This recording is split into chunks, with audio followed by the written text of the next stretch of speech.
sa 35 mula sa kasalukuyang 40 anyos. At senador sa 30 mula sa kasalukuyang 35 anyos. The Filipino youth are globally competitive. Julul, especially aware and capable of national leadership. Bahagi ng resolusyon. Yan o mga kababayan. Alam nyo, ganito yan. May dahilan ang mga lumimbag, bumalangka sa ating saligang batas. Bakit ginawang 40 at 35 yan? Okay? Kasi yung 40 anyos, ang pumasok sa ito, ano lang naman to, para lang kay PH to, hindi naman para sa mga bumalangkas talaga. May ano yan kumbaga, yung yung 40 anyos, yung nagather mong wisdom, yung experience na nagather mo sa panahon na nabubuhay ka sa mundo na to, 40 years, 40 years ka nabubuhay, pagka ikaw tumakbo ng pagka-presidente, kahit pa paano, hinug na utak mo. Kaya linagyan ng age requirements. 40 anyos, malamang sa malamang, kung ikaw tatakbo dyan, malamang sa malamang, established na pamilya mo. Di ba? Kung wala kang pamilya dyan sa edad mo na yan, malamang sa malamang, talagang ginugol mo ang iyong buhay para maging expert sa kung anumang larangan. Tama, mali?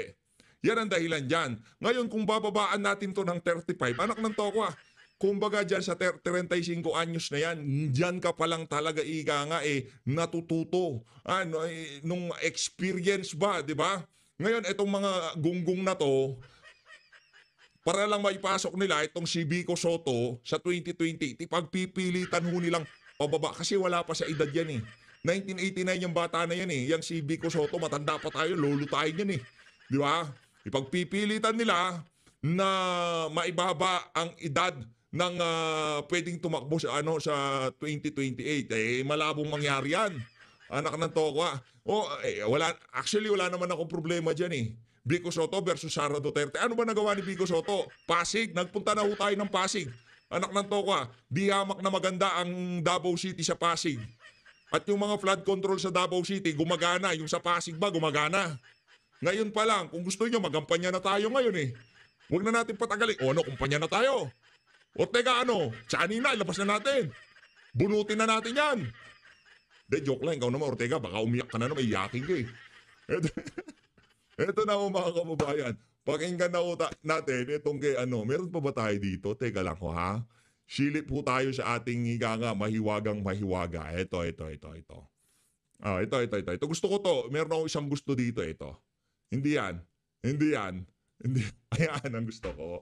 Yan ang gusto ko. Ito si Girl Tingog to Ang nanay ni kung si Kim Bonjing, kasalanan niya lahat ito. Ayun, si Kim Bonjing daw. Ito kasi sabi nitong si Girl, itong ina nitong si Daniel Padilla. Madam, nagsalita ka pa, nananahimik yung buhay mo, ba mo ginugulo? Sumasali ka sa politika, sa bagay, tingog ka nga pala. Ito, nanay ni Daniel bumanat na di kasalanan maging mayaman. Sino ba nagsabing kasalanan maging mayaman, madam? Sino nagsabi, batukan ko para sa'yo? Hindi kasalanan maging mayaman. Pagka meron nagsabi sa iyo, kasalanan na maging mayaman, sabi mo sa akin, babatukan ko. Sa tama. Yun naman pala. Linawin mo. Baka may misinterpret ka na makakabasa dyan sa post na yan. Sabihin mo, nanay ni Daniel, bumanat, di kasalanang maging mayamang basta galing sa tama. Yun dapat. Baka hindi kasalanan maging mayaman kahit ninakaw. Hindi namin alam. Tapusin nyo yung sentence nyo. Tayo magjowa? Tinatapos natin yung sentence ng isa't isa? Lumya ka. Nununto ko, gurong ka na Ay pares lang, magkasing edad lang pala kami nito. Madam, linawin ko yung mga si, Lusyutan, mga Iyala, mga Zubel, walang problema, yaman talaga yan. Sinabi ba namin makakasalanan yung mga yan? Hindi. Kasi alam naman natin na mga negosyante yan. Yung tax nila, ibang usapan yun. Pero nakukuha nila sa tama yung kinikita nilang pera. Sa real estate, sa business, o kung ano pa mang kaparaanan. Pero yung nasa DPWH ka ngayon, district engineer ka, tapos nakapatek Philip ka, wala na. May problema tayo dun. Kasalanan na yun, madam. Di ba? Contractor ako ng flood control. Di ba? Contractor ako ng flood control. project ng pamahalaan, bibili ako ng Rolls Royce ng dahil sa payong. Kasalanan ho yun, madam. Anak ng toko ha. Hindi ako naniniwalang di kasalanan yun. Kasalanan yun, madam. Yan ang ano mo, yan ang ilagay mo sa iyong mga brain neurons, ika nga. Hindi pa to tayo mga kababayan. Ito, kay Congressman Toby Chanco tayo, interview niya ho ito sa ANC. Hindi ko na alam why he agreed to defer. Pero ang nangyari nun, diba, there was a motion by Congressman Erice. No? Kaya naman, siguro, paliwanag lang natin bakit gusto imbitahan ni Congressman Erice si Congressman Saldico. Kasi nung tinanong niya si Secretary Bonoan, alam niyo ba yung insertions doon sa BICAM, sabi ni Secretary Bonoan hindi at Kongreso lang ang nakakaalam. So ang ginawa ni Congressman Erice, dahil Kongreso lang ang nakakaalam at ang chairman ng Committee on Appropriations noong tinalakay ang 2025 budget ay si Congressman Saldico. So he made a motion na imbitahin si Congressman Saldico. Then tumutol si Congressman Benny Abante. So dapat yung pinagbotohan na lang, no? So hindi umabot dun sa botohan. So hindi ko alam why he deferred his motion. But I made a manifestation. Sinabi ko na ito ang problema. Kasi ang parang katwiran nila, kaya hindi pa pwede ipatawag si Congressman Saldico is because congressman siya. Hindi siya pa pwede maging resource person out of courtesy at hindi siya, ibig sabihin, hindi siya pwedeng panumpain na siya magsasabi ng katotohanan. Voluntaryo ang kanyang pagpunta doon. Kaya sinabi ko na nga, nag-manifest ako, na saan pupunta tong investigasyon na to, di ba? Kasi in the first place, hindi ako pabor na kami mag-imbestiga sa sarili namin. Ngayon, napatunayan na talagang walang pupuntahan kasi tuwing may iimbitahan na congressman, hindi naman siya pwedeng gawing resource person. So ibig sabihin, protektado ang congressman sa investigasyon na to. Yun ang simple explanation nitong bagay na to. But he could very well just appear being that he's a member of Congress. Pero yun nga, voluntary. Kung ayaw niya, ayaw niya. Ayaw niya, tsaka hindi under oath. Hindi under oath, di ba? So, paano magiging ano yun? Yung sinabi lang, walang sasantuhin kahit sino. Eh yun na nga, yun ang pinakamaliwanag na example na walang pupuntahan itong sana makuha ng mga nakikinig yung punto nitong si Congressman Toby Chanco.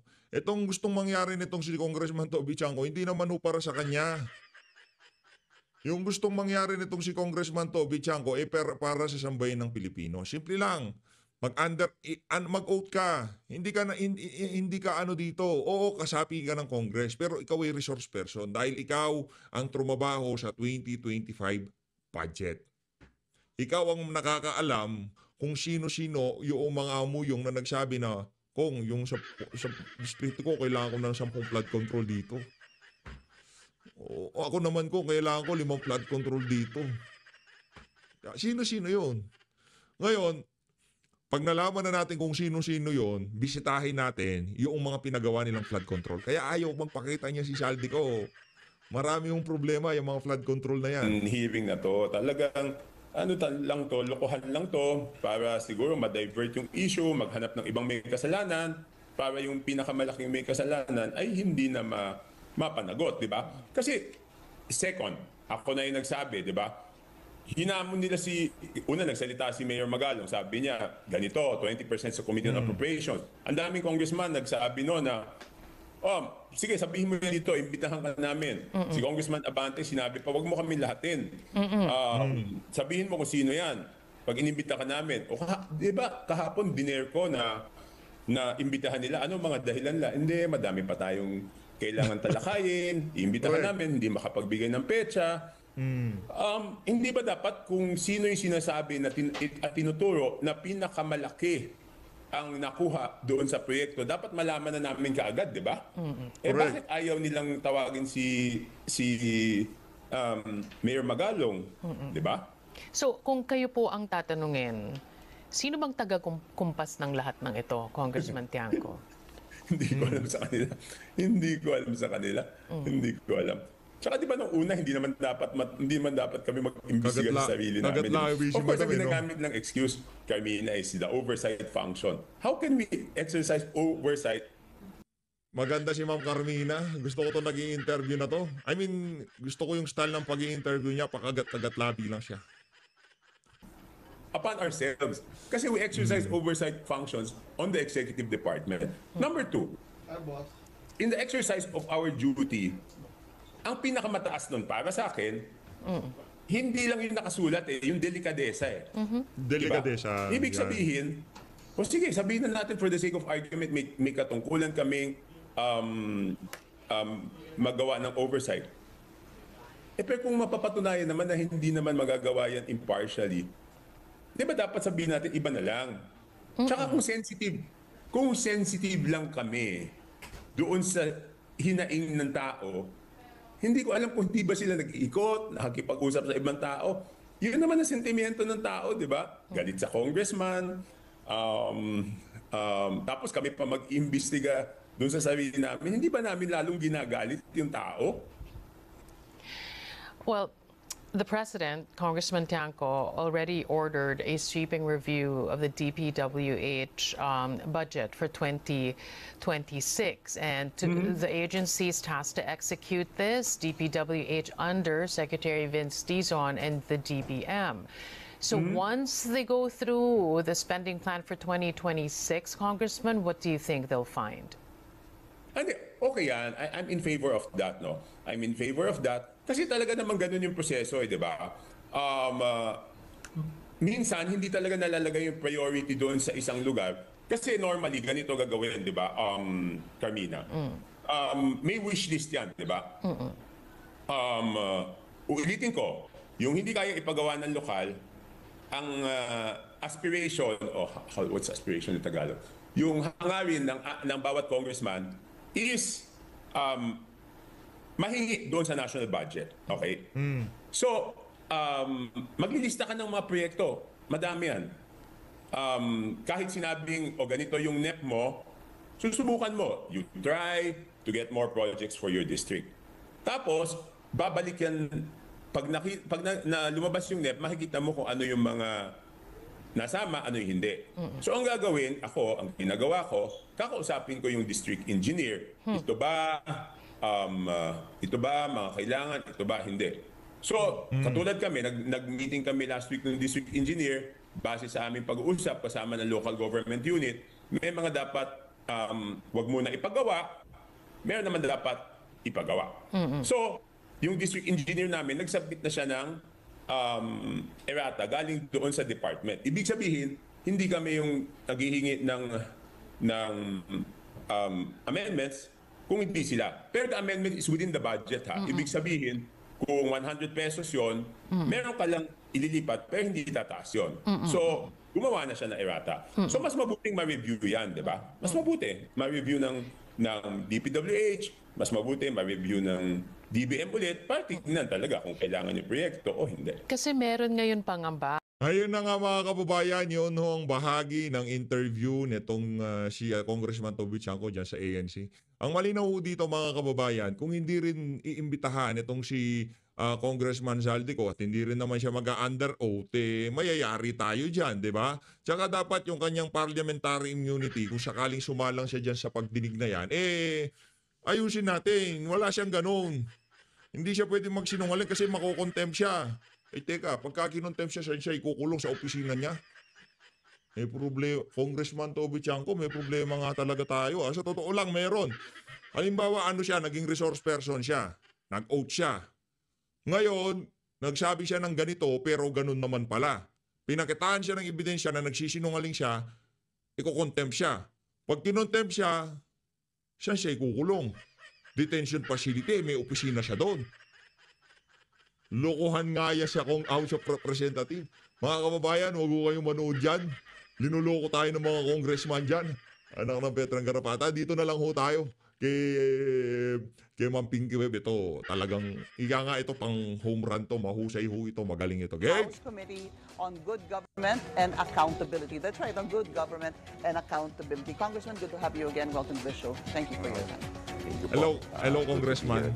Sir, umpisahan ko na po sa peace with Manila Mayor. All's well, I guess. That ends well because ako po, nung nakita ko po yung inyong mga past interviews and of course also yung mga statements made by Manila Mayor Isko Moreno, I really didn't think you guys would actually be friends, at least not in the short term. So what happened, sir? Just a bit of a background story. Paano kayo nagkabat? Actually, matagal naman magkaibigan yan. Di ba sinabi naman ni Yorme, si Yorme pa nga tumulong dyan na maging congressman. Kaso nung nadikit kay Tambato, nahawa. Nahawa sa sakit ng mga tao, dyan sa mga tao sa House of Representatives. My common friend who happens to be very close to both of us called us up. So parang over the weekend, napanood niya yung medyo hindi naming pagkakaunawaan. So he called me and he also called the mayor. So parang tinanong niya sa amin if we're both open to talk. And we both agreed. Parehas naman kaming reasonable tao and nanaig yung mas gusto namin na mag-ayos na dahil sa totoo lang medyo nakakahiya na rin sa aming mga constituents. Dumating na rin po kahit sa inyo, yung nahihiya na kayo dun sa palitan niyo po ng maaanghang at ni magagandang mga salita. Well, after election, people, it's no longer about the mayor and me. It's about our constituents already. So, syempre, at the end of the day, kailangan i-set aside ninyo kung ano yung mga pride, yung mga nasa sa sarili ninyo. Dahil I believe both of us, ang intention naman namin is to serve our city.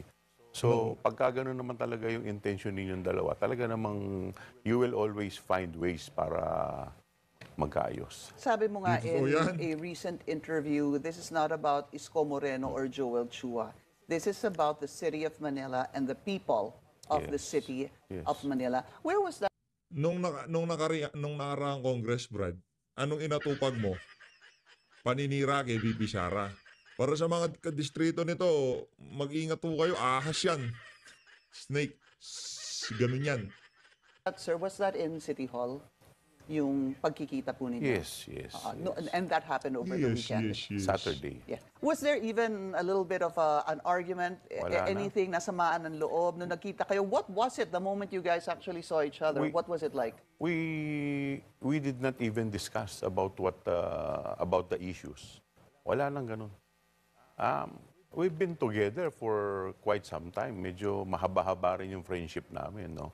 2007 when I first won as councilor, and that was the time when he first won as vice mayor. So that was the time when we worked together in the city of Manila. So mahabang panahon naman na magkasama kami.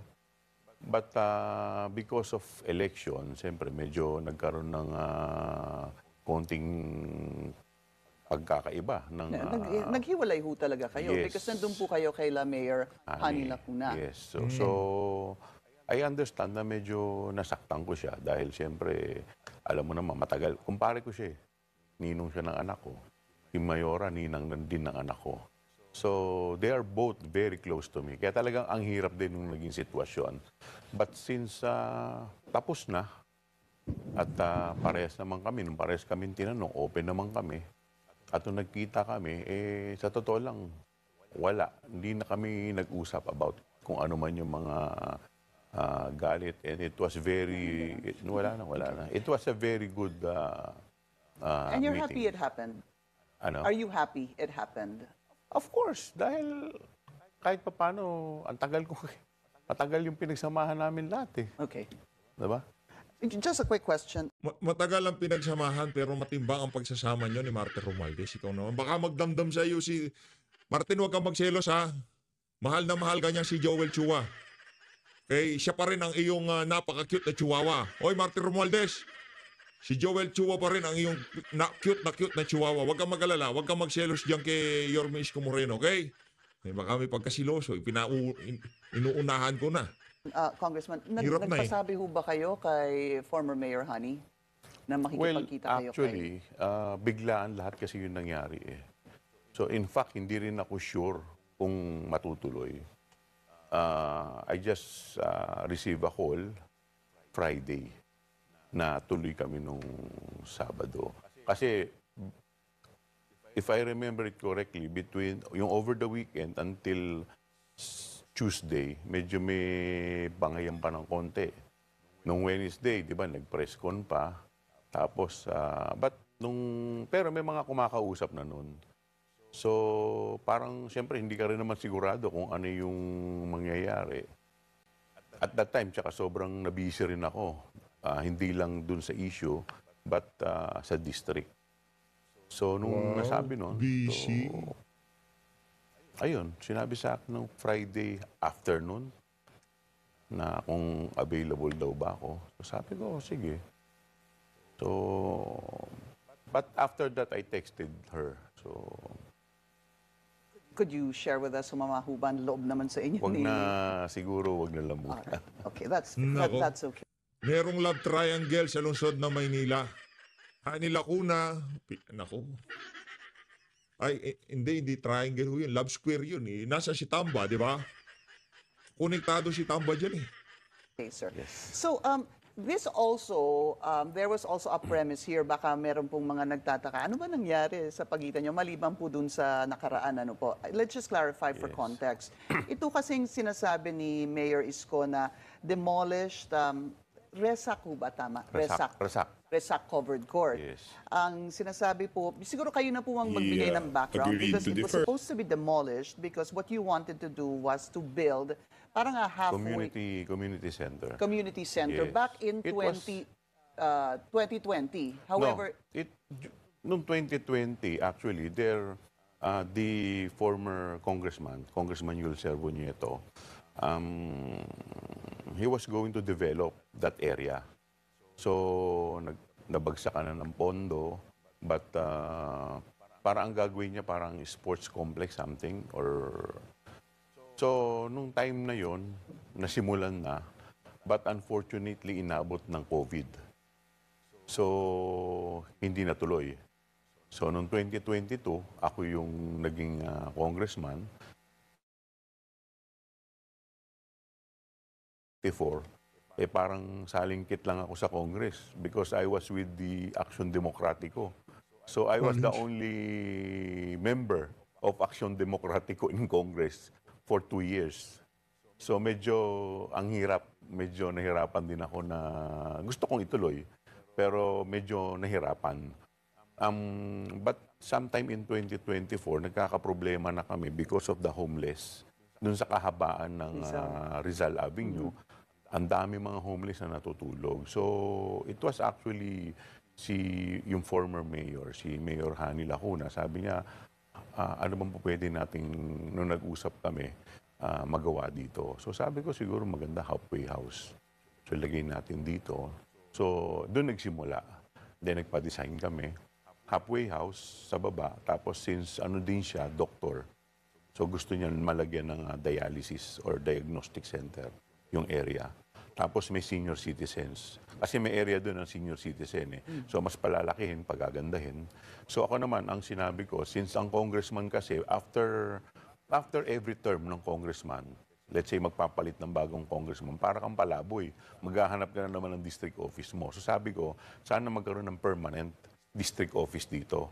So kahit hindi na ako, kahit sino nang umupo, yun na yung district office. ni congressman. Ni congressman. Or ni congresswoman. Oh, yes, whoever, kung sino man siya. And then, isang sports facility or recreational center na maganda at maayos, tabla. Tapos, mayroon pang track and field sa makakatakbo ka sa taas. May billiard hall, may table tennis, na talagang recreational center para sa mga tao. And daycare center, of course. So, yun yung... That's a lot, ha? Yes, kasi malaki yung area naman. So, we agreed. So, kaya naman tinuloy ito. But yun nga, inabot ng next administration. So, syempre, in fairness din naman kay Mayor Isko, ang hinanap niya is yung mga permit. Right. So, which is talaga naman kailangan, di ba? So, hindi ko rin... Kasi, as far as I'm concerned, hindi ko naman trabaho yan eh. So, kung sino man yung implementing agency or yung contractor, kung sino yung mananalo dun sa bidding, dapat trabahuin nila yan. Sila mag-secure ng Sila permit. dapat ang mag-secure. Let's That is not, highlight that, sir. Yes. I think it's important that you say that again. yes, Kahit na po ito ay plano ninyo, yes, kahit na po ito ay plano ninyo and even the mayor Yes. back then, yes. when the next mayor looks for the permit, hindi ho ba dapat nagkaroon naman talaga ng permit Yes. from the previous Yes. administration? Mayor Well, Honey. kasi parang ang nangyari kasi niyan is nagkaroon ng implied ano na yan, parang okay, wala namang problema dahil in fact wala akong basta't may coordination naman sa City Hall, kadalasan pagka government, national government project, talaga namang hindi ako sigurado kung lahat yan may permit. Diba? Pag ang mga national government project. So, maski dati pa siguro. But siguro. local. This is a local project. Hindi. The funding is coming from the national government.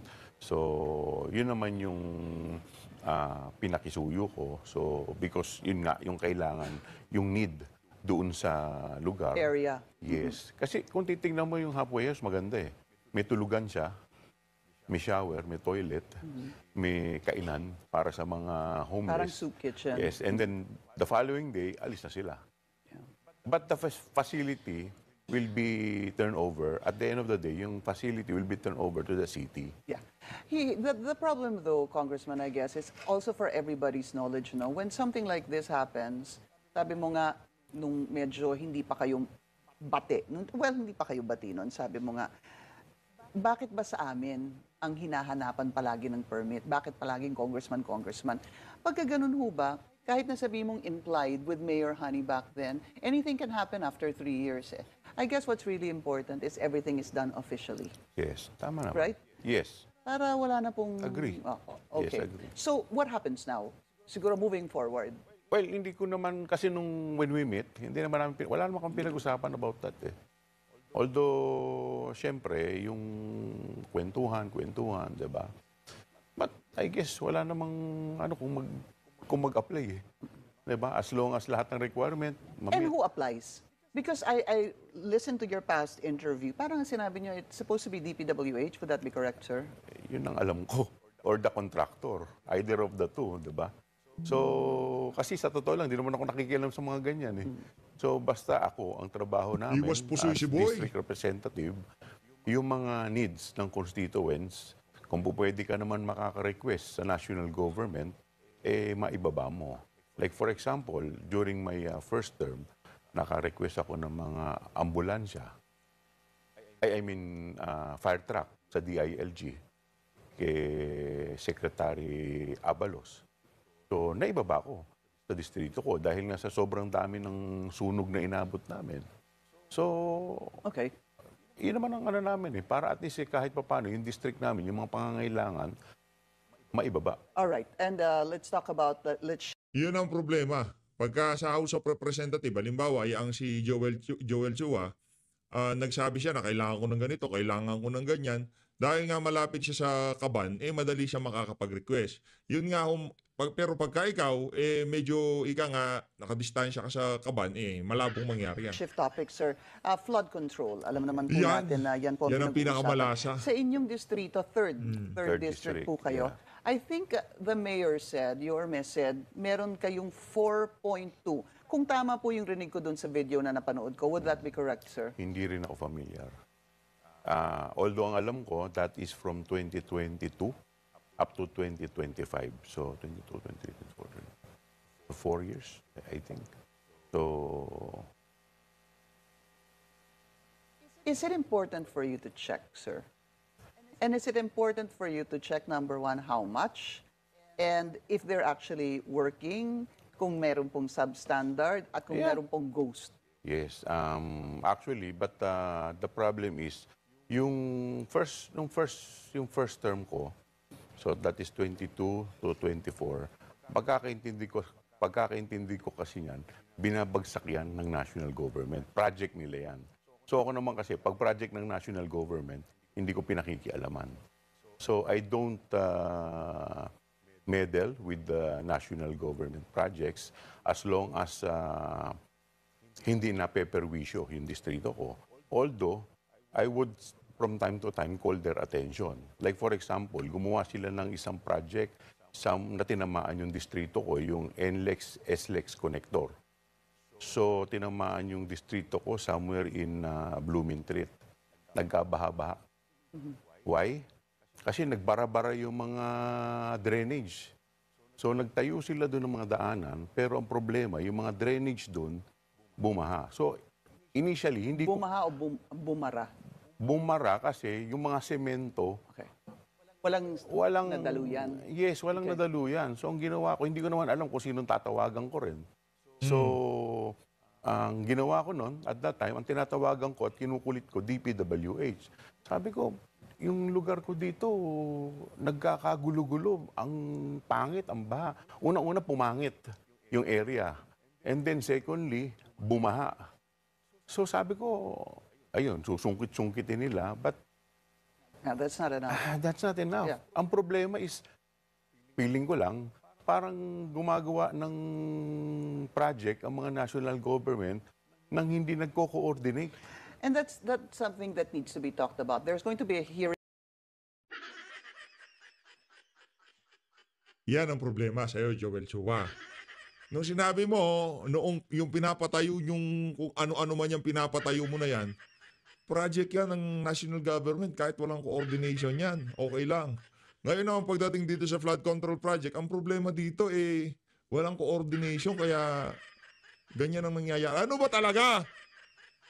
Di ba labo niya, di ba? Hearing tomorrow, and I think it's also important to highlight that, sir, because to be Yes. frank with you, hindi na po namin alam ano ba talaga ang batas when it comes to national projects, Yes. funded projects, and what is the participation or the Yes. oversight of congressmen or the local government officials. Parang medyo nagkakalabo-labo po. Maybe that's something that can be covered in tomorrow's hearing, but we'll talk about that after the break. We'll continue our discussion with the 3rd District Representative Joel Chua. Tomorrow there's going to be a hearing by the House of Representatives. It's a TRICOM, and Congressman, you will be heading the public accounts, hindi ho ba? Yes, And the other two are?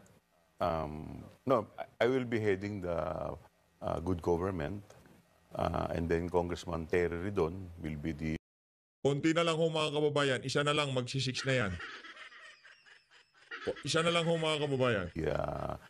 chair of the public accounts, and then Congressman Momo will be the chair of public works. Okay. Before we went on a break, and actually before we went on a break and we were on commercial break, we were talking about it. I think it's also important, Congressman, that we actually really find out what the participation is of a Yes. congressman. What is the participation of a mayor, of a governor, with projects that are being implemented in your areas of responsibility? Hindi ho ba kailangan? Kasi para po sa amin, kung meron pong, sabihin po natin may 4.2 billion flood control projects sa inyong distrito, kung tama po yun, between 2022 to 2025, what exactly can you do about it? Should you be the one to really look around and check if they are working, if they are substandard, if they're actually ghost? Is it supposed to be the DPWH? Is it supposed to be the mayor? Sino ho ba talaga? Pinky, let me just first clarify, yung budget cycle. Because akala mo yung buong yun during my term, di ba? Yung 2022 at saka 2023, previous term yan. Ang present administration... Let's clarify. Ibig sabihin, Yes. that was the term of your predecessor. Predecessor, Okay. yes. Yung term namin, 2024 and 2025. Now, baka mamaya isipin mo, bakit 2023, congressman ka na noong 2022? 2022, nakaupo ka na. Yes. So ganito po kasi yan. Yung budget ng 2022, pinapasayan at pinag-aaralan 2021. So pagdating mo, meron na talagang budget allotted for that. Di ba? So yung 2023, pine-prepare yan ng 2022. But election is 2022, tama? Ang budget... May ng 2022. Yes, May. Ang budget call is January. Okay. Pine-prepare yan ng mga department as early as January. So, let's say January up to June. Dadalhin naman yan sa Congress is August. Tama? Ibig sabihin, parang wala pa ho kayong kinalaman. Siyempre, hindi mo naman kagaya ko, hindi naman ako engineer, hindi ko naman naiintindihan yan. Di ba? So, pagdating sa Congress, nung nag-assume kami noong 2022, di ba? July 1st ang assumption. Pero, pinatawag kami, which is yung first day namin, SONA. That is 4th Monday of July. Tama? So, pagdating ng August, andyan dyan na yung budget. So, ano kinalaman mo? Nakabalangkas na po yun. Nakabalangkas na. Okay. And even the president, at that time, siyempre, kapapanalo pa lang ng presidente nung May, mag-a-assume siya ng ng June, end of June. So, July 1 pa lang siya mag-a-assume. So, pag-assume ng July, siya mag-create ka pa ng cabinet. Diba? So, tapos gagawa ka ng SONA. So, iyan ang ano yan. So, ang talagang budget na cycle ng present administration, 2024 and 2025. Para po, especially for someone like you. Okay, Yes. okay, at least klaro po yan. So, going back to my question, sir, there needs to be some sort of... we have to be clear about Yes. projects that are being implemented Tama po and kayo. who actually takes responsibility for them. Yes. Because it's easy for us to say, Congressman ka ng 3rd District, hindi mo alam. Yan. Mayor ka ng Manila, hindi. Governor ka ng Bulacan, hindi mo alam. Yes, Parang mga ganun po eh. Is it clear to you who actually is supposed to monitor or have oversight functions over this, sir? The one who should be monitoring yung implementing agency. Because ang trabaho ng congressman is mag-allocate ng budget, mag-approve ng budget. Diba? So, like for example, in my case, tatanungin mo ko, kung itong project na to is substandard.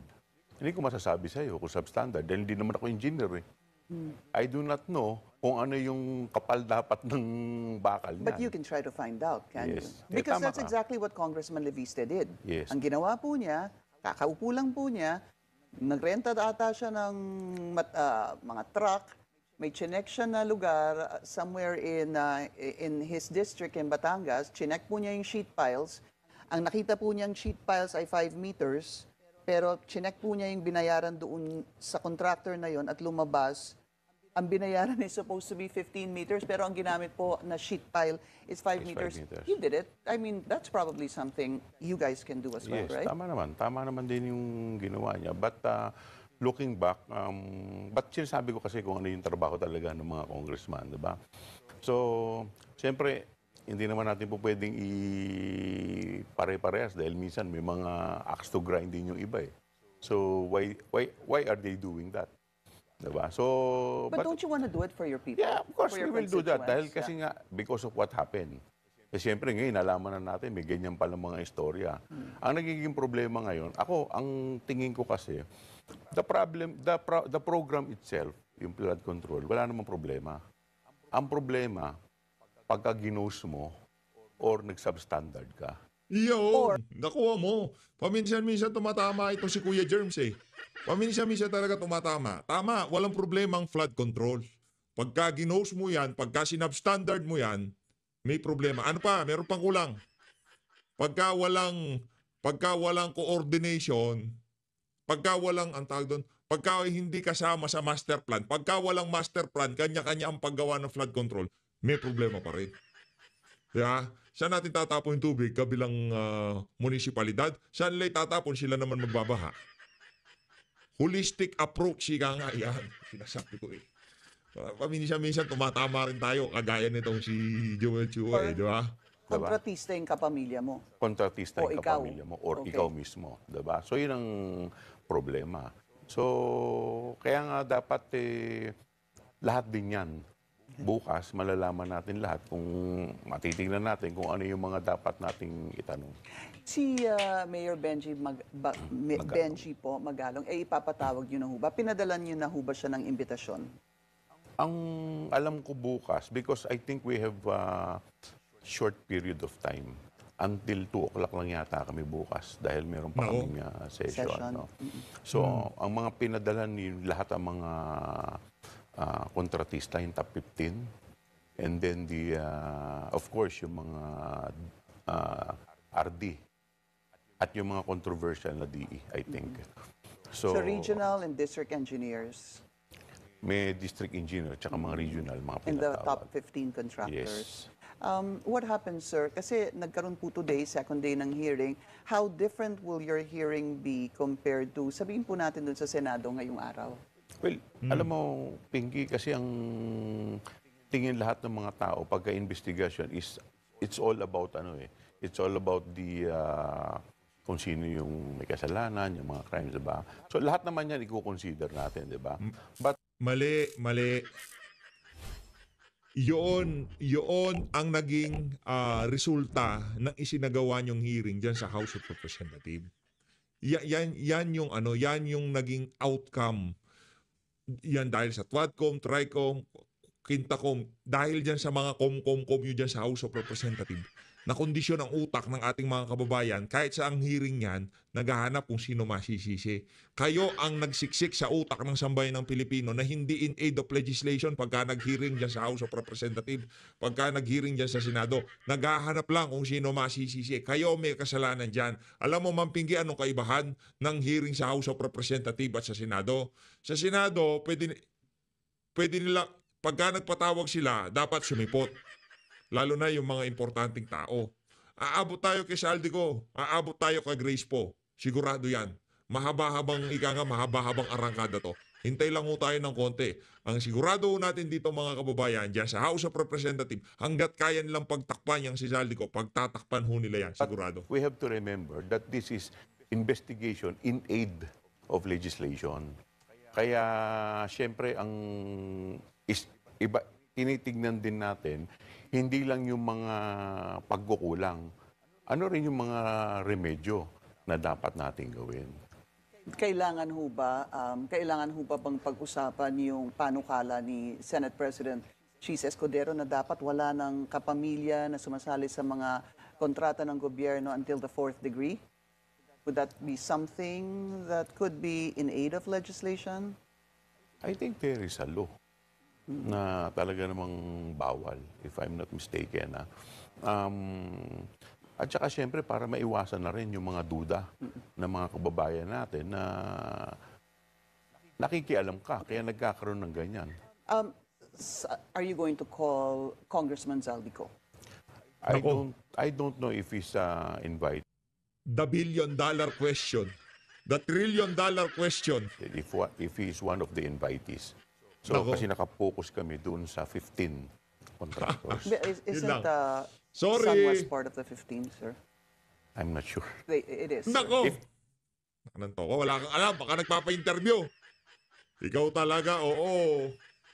If it is part, then he is invited kung sino man yung may-ari ng SunWest. All right. So, what time is the hearing tomorrow? 9 o'clock in the morning. 9 in the Ayun na nga mga kababayan, dito na ho natin tatapusin ang ating reaction video. Maraming salamat sa pagsuporta sa PH Update. Mag-ingat ho kayong lahat. As usual, wala na naman tayong narinig na matinong sagot dito sa... wala na naman